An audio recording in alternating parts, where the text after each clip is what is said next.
जिसको अक्षय नवमी भी कहते हैं। कब है? जम के बोलो जरा। कल। आज गोपाष्टमी है, कल आंवला नवमी है। और आप सबसे निवेदन करूंगा कि आंवला नवमी के दिन शाम के समय पर आंवले के वृक्ष के नीचे घी का दिया लगाकर कनक धारा स्तोत्र का पाठ अवश्य करें। नहीं आता हो तो मोबाइल पे उसको सुने। और एक बार आंवला नवमी के दिन आंवले के वृक्ष के नीचे कनक धारा स्तोत्र का पाठ चाहे संस्कृत में चाहे हिंदी में करना चाहिए। उससे साल भर लक्ष्मी की कमी नहीं आती और आनंद का अनुभव करो। एक कितना सुंदर संवाद यहां पर लिखा हुआ है।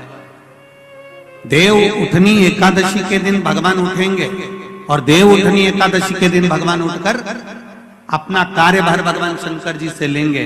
उससे पहले ऐसा नहीं है कि केवल देव उठनी एकादशी पर भगवान उठेंगे। आज जब आंवला नवमी का दिन आया और भगवान नारायण ने शयन करते करते अपनी करवट को थोड़ा सा बदला और बदलने के बाद भगवान की अर्ध निंद्रा हुई और नींद थोड़ी सी जागी। और जागने पर लक्ष्मी जी उनके चरणों के पास में विराजी थी और विराजते से लक्ष्मी जी ने भगवान विष्णु जी से निवेदन करा, मेरे मन का एक संशय है, मैं आपसे कहना चाहती हूं।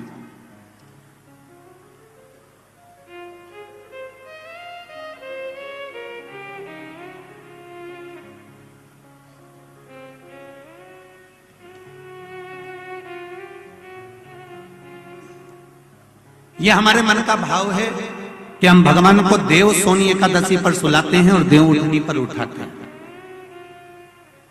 पर हमारी श्रीमद् भागवत कथा कहती है, शिव महापुराण की कथा कहती है, अग्नि पुराण, पद्म पुराण, नर्मदा पुराण हमको वर्णन करती है। एक क्षण की निंद्रा ब्रह्मा जी को आई थी और ब्रह्मा जी की झपकी एक क्षण की लगी थी और हाथ से वेद नीचे गिर गए थे।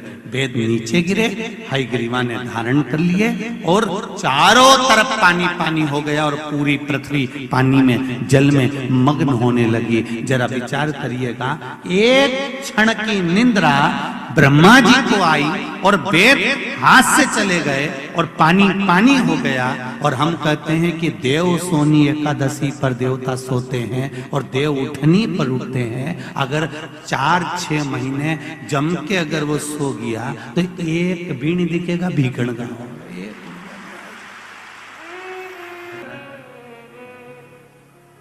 ये सोने की तो भगवान की लीला है। अगर सही तरीके से देखा जाए तो मेरा परमात्मा कभी नहीं सोता। वो तो हर पल, हर घड़ी, हर क्षण आपके लिए तत्पर बैठा रहता है। आपने आवाज लगाई और वो भागा। देव सोनी एकादशी पर भगवान सोए और देव उठनी एकादशी पर भगवान उठ रहे हैं। उससे पहले जो आंवला नवमी आई, इसको अक्षय नवमी कहा जाता है, इसको आनंद की नवमी कहा जाता है, भंडार भरने वाली नवमी कहा जाता है। उस दिन दिया गया, भरा गया, पुण्य समाप्त नहीं होता, इसलिए इसको अक्षय नवमी भी कहा जाता है। तो लक्ष्मी जी के मन में भाव उत्पन्न हो गया। लक्ष्मी जी ने कहा, प्रभु मेरे को पूछना है आपसे कुछ, मेरे मन का संशय मिटा दीजिए। तो भगवान ने पूछा, वो संशय कौन सा?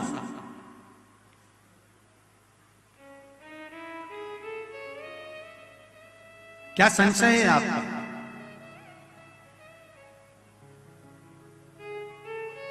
मेरा संशय केवल इतना सा है, क्या सोने से पहले आपने भगवान शंकर को पूरी सृष्टि का भार दिया था? क्या शंकर भगवान पूरी सृष्टि को सही से चला रहे हैं? आपको ज्ञात है? भगवान विष्णु बोले, हाँ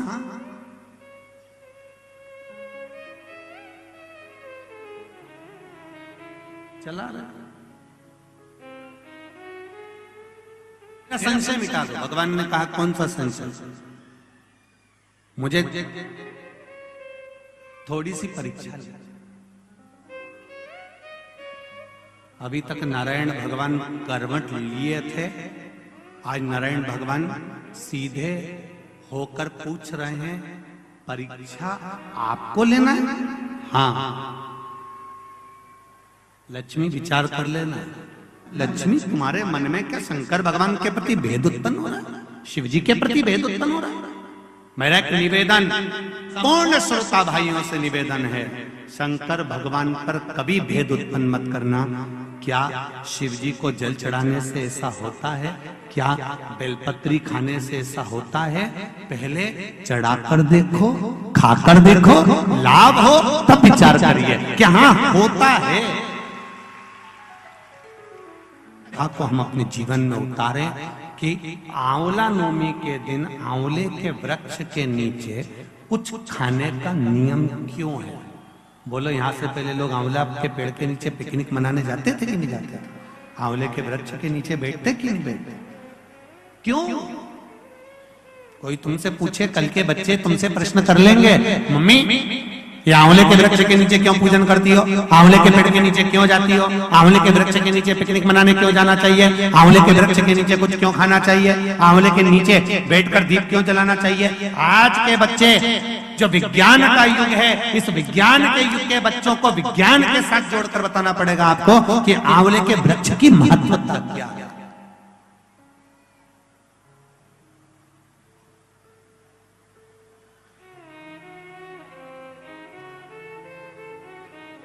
जिस जगह पर आंवले का वृक्ष होता है उस आंवले के नीचे बैकुंठ का निवास होता है, इसलिए भोजन आंवले के वृक्ष के नीचे करें। कल आंवला नवमी है, आंवले के वृक्ष की पूजन मेरी माताएं, मेरी दीदियां, मेरी बेटियां जब करें, भाई लोगों से भी निवेदन है, समय निकाल कर, केवल माताओं के लिए आंवले का वृक्ष नहीं है, आपके लिए भी है।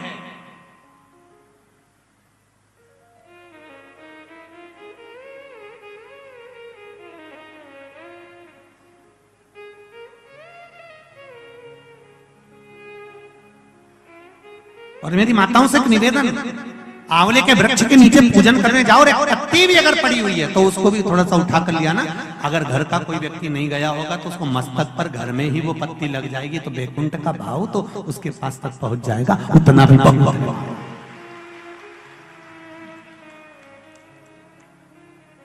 हमने मारवाड़ में देखा है कि आंवले के वृक्ष की पूजन करते समय माताएं आंवले की छाल का भी स्मरण करती है। अपनी चीटी उंगली अंगुष्ठ से मारवाड़ी माताएं उसको भी अपने पल्लू में लेकर आती है, दीप प्रज्वलन करती है, उसको अलमारी में लाल वस्त्र के अंतर्गत तिजोरी में रखती है। क्यों? क्योंकि वो बैकुंठ का एक हिस्सा, बैकुंठ का एक भाव।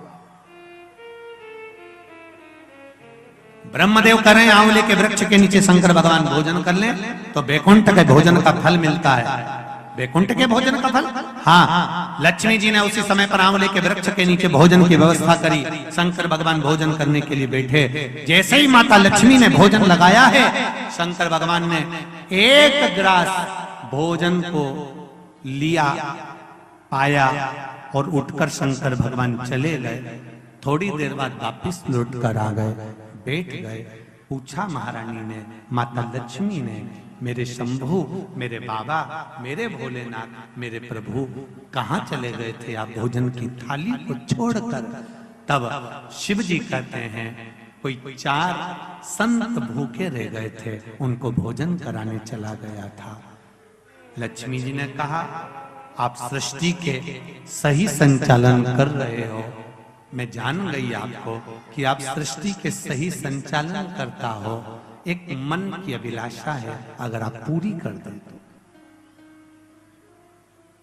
एक मन की अभिलाषा है, आप अगर पूरी कर दे तो। शिव जी ने पूछा, क्या? मेरा मन है, आप अगर ब्रह्म मुहूर्त में सुबह का समय भोजन ग्रहण कर रहे हैं तो शाम का भोजन भी मेरे ही इस बैकुंठ में श्रवण भोजन ग्रहण करें। शिव जी ने कहा, शाम को तो मैं पार्वती के साथ भ्रमण पर निकलता हूं, पर दोपहर के समय पर मैं आपके यहाँ भोजन करने फिर आऊंगा। अब की बार लक्ष्मी जी ने भोजन कराने बैठने से पहले माता लक्ष्मी ने 5 चींटियों को एक डब्बी में भरकर बंद कर दिया।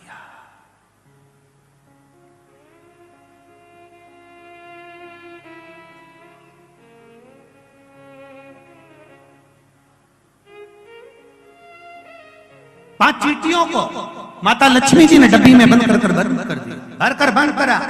शिव जी भोजन करने बैठे, बड़े प्रेम से भोजन पा रहे हैं भोलेनाथ, और आवाज लगाया भोलेनाथ जी ने, अरे लक्ष्मी, तुम्हारी माता ख्याति देवी मुझको ऐसे ही भोजन कराती थी। तुम्हारी माता ख्याति देवी भी मुझे ऐसे ही भोजन कराती थी और मैं प्रेम से पाता था। आज लक्ष्मी, आपके हाथ का भोजन कर कर मुझे ऐसा लग रहा है कि मेरी माता, आपकी माता ख्याति देवी ही मुझे भोजन करा रही है। आपको माता के रूप में आज मैंने देखा है। जैसे ख्याति देवी को देखा वैसे आपको देखा। तब भोजन पेट भरकर शिव जी ने जब किया, आचमन करा, लक्ष्मी जी ने कहा, भगवान नारायण ने आपको पूरी सृष्टि का भार तत्व दिया है कि पूरी सृष्टि का बोझ, पूरी सृष्टि का संचालन आपको करना है, पर मेरे मन का संशय यहीं धरा की धरा रह गया। आप पेट भरकर भोजन कर लिए और 5 चींटी भूखी रह गई।